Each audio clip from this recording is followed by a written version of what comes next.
একজন আহলে হাদিস রিকশা চালক একজন সেকুলার দলের নেতার চেয়ে 1000 গুণ ভালো।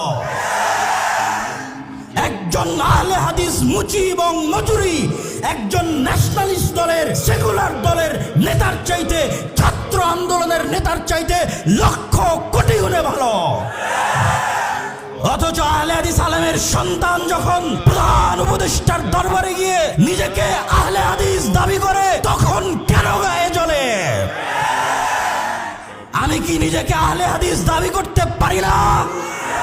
আহলে হাদিস কি ব্রাহ্মণ্যবাদ, যে নির্দিষ্ট একটা গোত্র নির্দিষ্ট একটা দলের জন্য সীমাবদ্ধ থাকবে? পৃথিবীর আশেপাশে করে উত্তর থেকে দক্ষিণ, পূর্ব থেকে পশ্চিম, যেখানে যারা কোরআন এবং সহিহ হাদিসের মতবাদের উপর অটল থাকবে তারাই আহলে হাদিস।